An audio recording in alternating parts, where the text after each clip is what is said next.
2020년 3월 11일입니다. 저녁 6시 35분 지나고 있고요. 자, 영상을 시작하면서 제가 공무원 헌장이라는 걸 한번 읽어보겠습니다.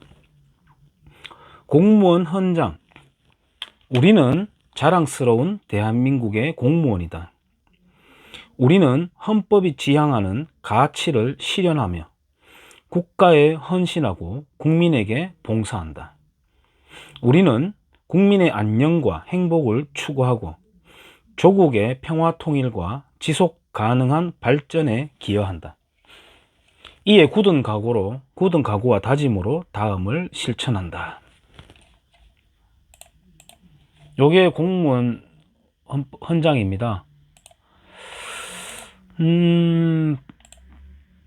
제가 지금 시작하면서 이것을 왜 읽었냐고 하면요, 제가 제목을 청송군청을 고발한다 이런 영상으로 제가 제목을 붙일 거예요.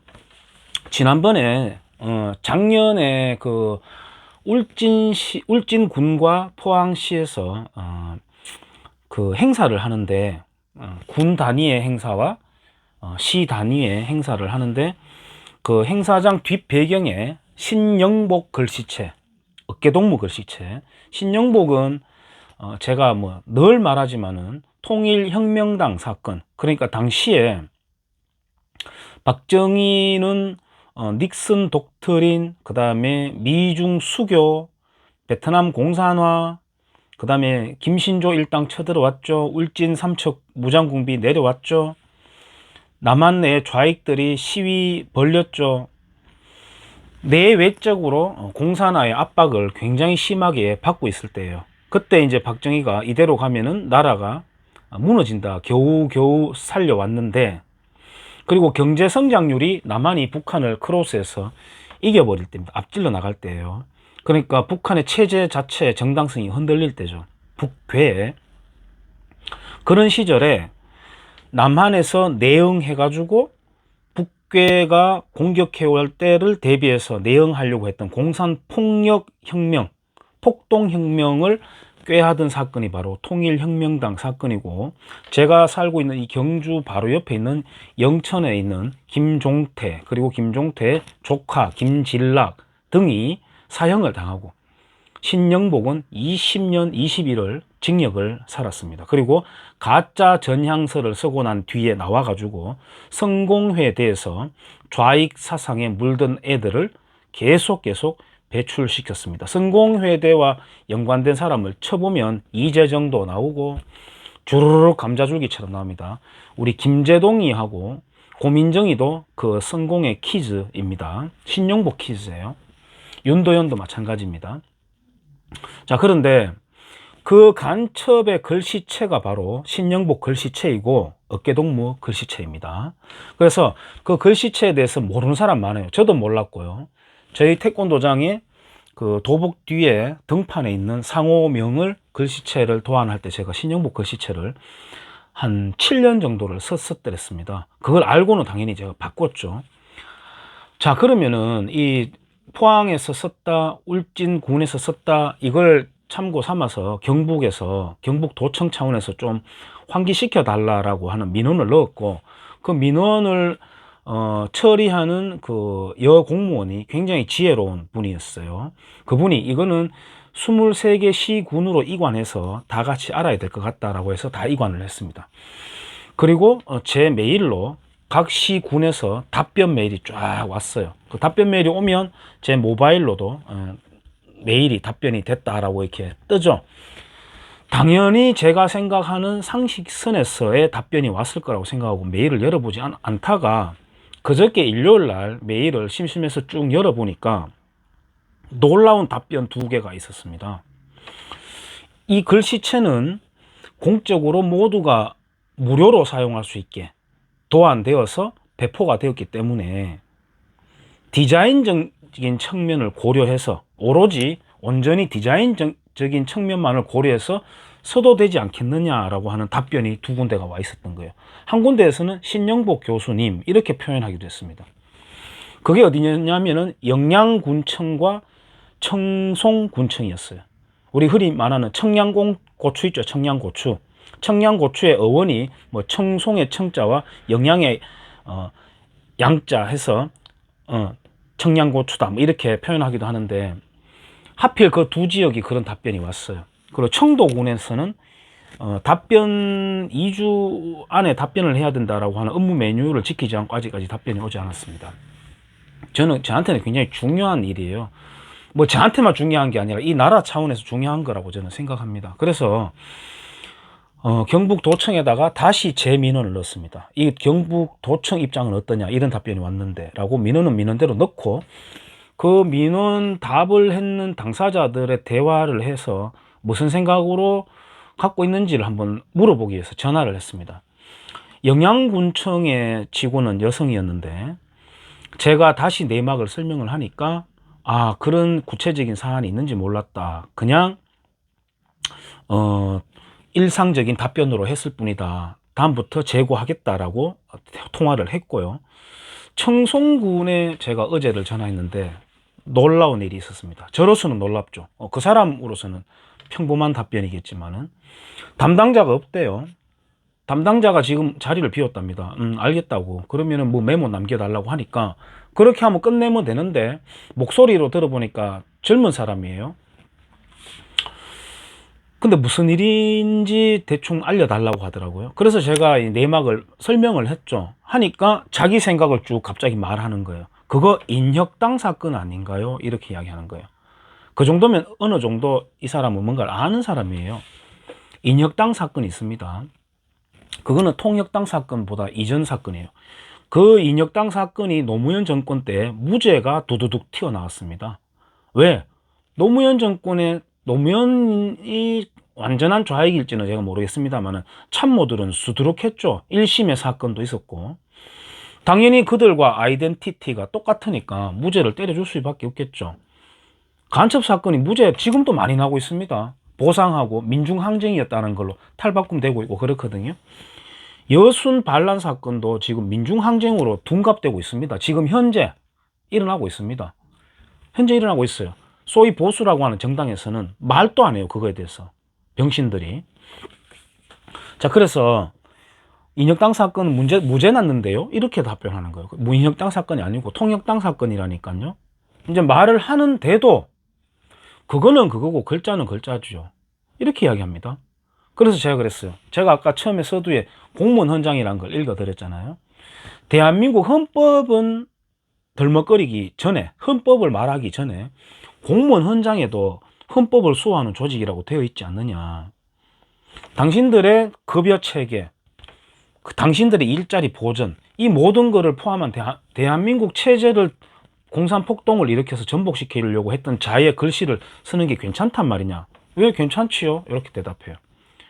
화를 살살 돋궈요. 물론 저도 화를 낼 때는 저도 전략적으로 화를 내지, 그런 애송이한테 감정을 휩쓸려 가지고 화를 내지는 않죠. 제가 그래서 막 화를 냈죠. 연기입니다. 쭉 내니까 갑자기 그 민원 당사자가 자기가 아닌데 왜 자기한테 그러네요. 아니, 당신이 당신 생각을 지금 잘 말하고 있지 않느냐. 내가 묻지도 않았는데 당신이 말해놓고 당신 속 생각을 나한테 다 밝혔지 않느냐. 내가 취조한 것도 아닌데. 그러니까 왜 흥분하세요? 이러면서 갑자기 목소리 톤을 또 낮춰요. 같이 높아지다가 그러면서 하는 말이, 제가 지금 사상 검증 받는 거예요? 이렇게 따져요. 제가 그랬습니다. 사상 검증?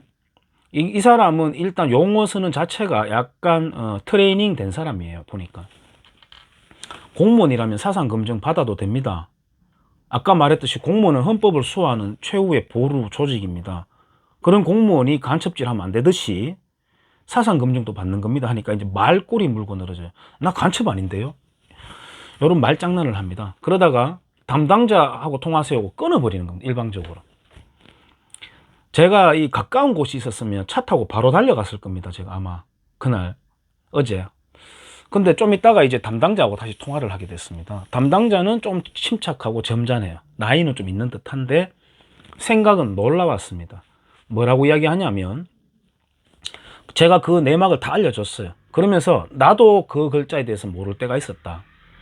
하지만 알고 나면 쓰지 않아야 되는 거 아니냐? 특히 공무원이라면. 아까 그 앞전에 그 젊은 사람은 소주병에도 쓰대요. 그러면 괜찮지 않나요? 이런 따지기도 했거든요. 그 쓰는 것 자체가 잘못된 거지. 그걸 고쳐야 되는데 거기도 쓰니까 써도 되지 않느냐라고 일반화시키는 게 이게 말이 되는 거냐고 제가 이야기하기도 했습니다만은, 담당자라고 하는 이 사람도 제가 이 사람들 두 사람 다 이름은 말하지 않을게요. 그래도 저는 최소한 좌익들이 아니라면, 극좌의 공산주의자들이 아니라면 인간에 대해서 말할 때는 최소한의 예의는 갖춥니다. 하지만은 이런 식의 공무원들은 극좌의 성향 드러내놓고 좌익질하는 자들보다 더 사악한 거죠. 예, 더 사악한 거죠. 골마 터져 있는 게 거기에 박혀 있는 겁니다. 이 담당자도 하는 말이, 그 사람은 그 사람이지만 그 사람의 작품이라든지 글씨는 글씨대로 우리가 바라봐 줘야 되지 않을까요? 익하는 겁니다. 그래 제가 그랬습니다. 김정은이가 쓰는 글씨체가 백도체라고 있다. 끝이 이렇게 15도로 쫙쫙 올라가요. 아주 멋있어요. 끝이 15도 올라가는 글씨는 진취적인 기상을 갖고 있는 겁니다. 글씨를 보고 수사할 때 그런 다 학력이라든지 성향이 다 나오거든요. 15도 끝이 올라가는 글씨체가 진취적인 기상의 글씨체입니다. 글씨 자체는 멋있죠. 자, 그러면은 김정은이는 우리의 주적의 수괴인데 김정은이의 글씨체인 백도체는 멋있으니까 써도 되냐라고 물으니까 된대요. 놀랍지 않습니까? 된대요. 제가 한동안 말을 잃어가지고요. 그래 제가 그랬습니다. 그러면 지금 전화 받으시는 선생님의 부친을 살해하려고 했던 살인 용의자가 있는데 그 사람의 그림 작품이 아주 멋있다. 그러면 그 사람의 그림 작품은 그림 작품대로 집에 걸어 놓을 수도 있느냐? 미적 감각을 고려해서, 디자인적인 측면을 고려해서 걸어 놓을 수 있느냐라고 하니까 가만히 있다가 그거는 다르지 않나요? 이렇게 이야기해요. 그게 다릅니까? 제 논리에 문제가 있습니까? 이런 생각을 갖고 있는 사람이 청송군에서 우리가 내는 세금으로 급여를 받고 있습니다. 자유대한민국의 급여를 받고 있습니다. 저는 행정공무원 숫자가 갈수록 출산 인구가 줄어들고 전산화 작업이, 전산화 과정이 더 많아지는데 왜 행정공무원 숫자가 많아지는지 이해할 수 없습니다만은, 더군다나 이러한 정신 상태를 갖고 있는 사람이 세금을 받아먹고 있다. 이적 행위에 가까운 가까운 게 아니라 이적 행위죠, 이 자체가. 그런 정신머리 없는 자들이 공무원직을 하고 있습니다. 그래가지고 청송군수하고 제가 통하고 싶었습니다. 다시 전화를 돌려가지고 청송군수 비서실이죠. 전화를 했습니다. 이렇게 이야기하니까 비서실에서도 뭐 그냥 무덤덤해요. 그래서 제가 그랬습니다. 청송 왜 이래요? 청송군이라니까. 청송군에 대해서 사잡아서 그렇게 말씀하는 건 삼가해 주셨으면 좋겠습니다. 익하는 거예요. 그건 내가 그랬습니다. 아니요. 절대 삼가 못 하겠습니다. 왜 국민이 삐뚤어진 생각을 갖고 있는 공무원에 대해서 날카롭게 비판 못 합니까? 그리고 우리가 삼성이라는 걸 만약에 평가를 할 때 삼성 AS다, 삼성 제조업 분야다, 뭐 설계다, 여러 가지가 있겠지만 우리는, 소비자는 삼성이라는 로고 하나를 보는 거죠. 청송군청에 그런 자가 있으면 100% 그런 사람은 아니겠지만, 제가 연좌제를 이야기하는 게 아니에요. 그 조직 자체의 아이덴티티를 말하는 겁니다. 그러니까 제가 군청 자체를 싸잡아서 욕해도 할 말 없는 거 아니겠어요? 그러면 그 비서실 직원은 아이고 죄송합니다라고 말해야 되는 거 아니에요? 아이고 제가 부끄럽습니다. 제가 대신 사과하겠습니다. 사과할 일이 있다면 말이에요. 있다면. 근데 싸잡아서 그렇게 말하는 거 삼가해 주세요.